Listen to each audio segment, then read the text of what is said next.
Hello everyone, welcome back to my channel. और आज का हमारा टॉपिक है फ्लावर और इन्फ्लोरेसेंस। हम ज़्यादा डीपली नहीं पढ़ेंगे, जो भी हमारा नीट पॉइंट ऑफ व्यू से इम्पॉर्टेंट है हम बस वही पढ़ेंगे और पूरी एनसीईआरटी को कवर करते जाएंगे। ठीक है, तो चलिए स्टार्ट करते हैं। सबसे पहले मैं फ्लावर स्टार्ट करने से पहले आपको फ्लावर के पार्ट्स बता दूँ। तो देखो, ये जो कलरफुल पार्ट होता है उसको हम पेटल्स बोलते हैं। ठीक है, और ये जो पेटल है वो इंसेक्ट को अट्रैक्ट करता है पॉलिनेशन के लिए। देन ग्रुप ऑफ पेटल, अगर एक पेटल है तो उसको उसको तो हम पेटल बोलेंगे, बट अगर पेटल का ग्रुप है उसे हम लोग कोरोला बोलते हैं।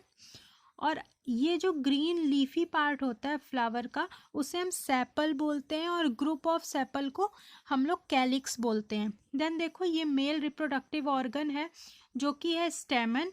और स्टेमन के दो पार्ट होते हैं, फिलामेंट और एंथर। ये जो ऊपर का बल्की एरिया है वो एंथर है, और ये जो पतला सा सिलेंडर स्ट्रक्चर है वो फिलामेंट है। देन देखो, ये कार्पल, जो फीमेल रिप्रोडक्टिव ऑर्गन होता है उसे हम कार्पल बोलते हैं, और ये जो उसका ऊपर का बल्की एरिया है इसे स्टिग्मा बोलते हैं। देन ये जो पतला सा एरिया है वो स्टाइल है, और ये नीचे यहाँ पे ओवरी है। ठीक है, ओवरी के अंदर ओव्यूल्स प्रेजेंट होंगे। और ये जो हरा हरा पोर्शन है, जो मोटा सा बल्की पोर्शन होता है फ्लावर के नीचे, उसे हम रिसेप्टिकल बोलते हैं या फिर थैलेमस भी बोलते हैं। थैलेमस या रिसेप्टिकल दोनों ही टर्म्स याद रखिएगा। वो होता क्या है कि कोई भी प्लांट में दो तरह के एपिकल मेरिस्टेम प्रेजेंट होते हैं, एक तो रूट एपिकल मेरिस्टेम और एक शूट एपिकल मेरिस्टेम, जो कि इसकी लेंथ वाइज इंक्रीमेंट के लिए इन्वॉल्व मतलब इम्पॉर्टेंट होते हैं।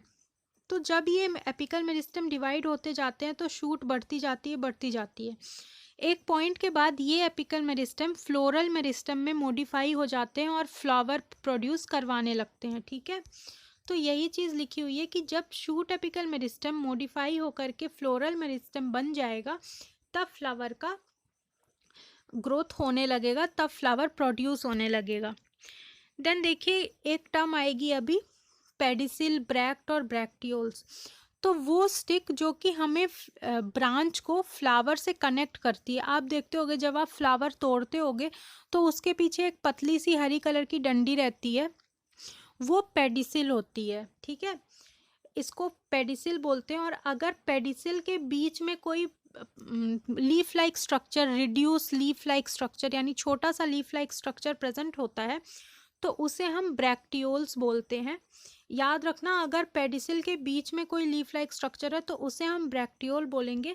बट अगर पेडिसिल के नीचे साइड कोई स्ट्रक्चर है, बेस पे लीफ लाइक स्ट्रक्चर प्रेजेंट है, तो उसे हम ब्रैक्ट्स बोलते हैं। ठीक है, तो ब्रैक्ट्स और ब्रैक्टियोल्स और ब्रैक्ट्स में डिफरेंस समझ लेना। और पेडिसिल को आप स्टेम से कंफ्यूज मत होना, स्टेम अलग चीज़ है, पेडिसिल अलग चीज़ है। पेडिसिल क्या है, ये देखो, ये एक स्टेम है और ये है फ्लावर, और ये जो डंडी कनेक्ट कर रही है फ्लावर से स्टेम को वो है पेडिसिल। ठीक है, जो अरेंजमेंट होती है किसी भी फ्लावर की, उसके शूट पे, ब्रांच पे, फ्लोरल एक्सिस पे, उसे हम बोलते हैं इनफ्लोरेसेंस। मतलब जैसे लीफ के अरेंजमेंट को फेलोटैक्सी कहा जा रहा था, वैसे ही फ्लावर का arrangement on floral axis is termed as inflorescence. अब देखो, इनफ्लोरेसेंस के दो टाइप होते हैं, एक रेसिमोस और एक साइमोस। तो रेसिमोस टाइप क्या होता है, इसमें जो यंगेस्ट फ्लावर होता है वो ऊपर होता है। ठीक है, यानी मान लो ये प्लांट उगा होगा, यहाँ से सबसे पहले यहाँ का फ्लावर निकला, फिर यहाँ का निकला, फिर यहाँ का, फिर यहाँ का, फिर ऐसे करते करते आगे जाता गया। ठीक है, तो ऐसे प्लांट में क्या हो, ऐसी अरेंजमेंट को हम बोलते हैं एक्रोपिटल अरेंजमेंट। ठीक है, नीचे से ऊपर की ओर बढ़ रहे हैं, ये सक्सेसिव अरेंजमेंट है, एक्रोपिटल है।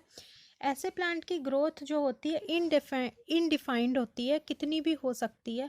क्योंकि देखो, यहाँ चाहे तो एक और फ्लावर निकलेगा, फिर एक और, फिर ऊपर, ऐसा करते करते कितना भी लंबा ये जा सकता है।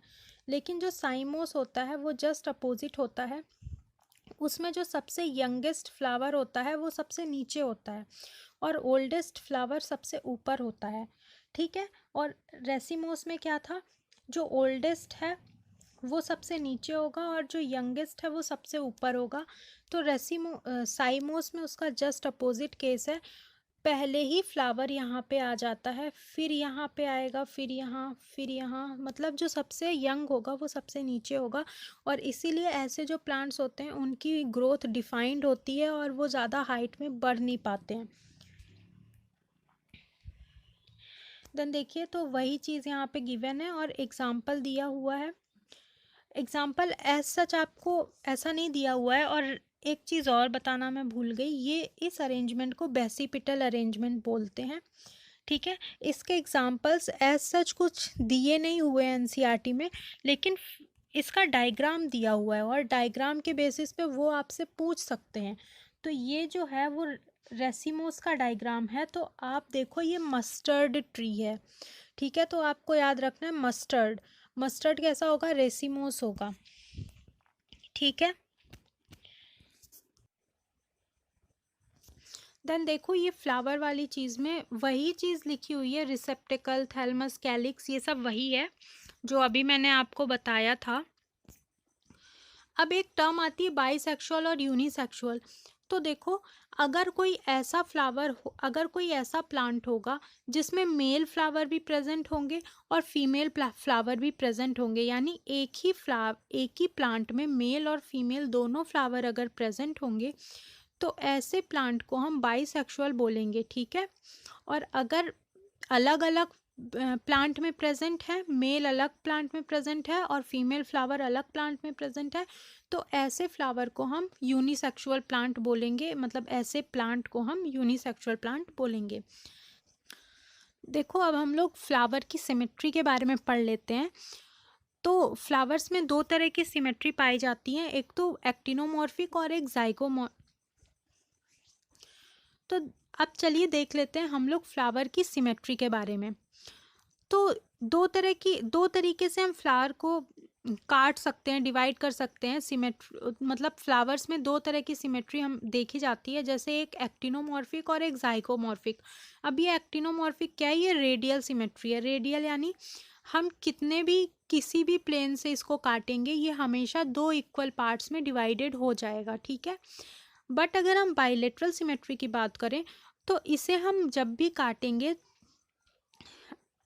तो ये दो इक्वल पार्ट्स में डिवाइड नहीं होगा, इसे एक पर्टिकुलर प्लेन से काटना पड़ेगा, उस तभी ये दो सिमिलर प्लेन्स में डिवाइड होगा। रुको मैं ये चीज़ आपको एक डायग्राम के बेसिस पे समझाती हूँ। तो देखिए, ये जो फ्लावर है इसमें हम कोई भी प्लेन किधर से भी निकालेंगे तो ये हमेशा दो इक्वल पार्ट्स में ही डिवाइड होगा।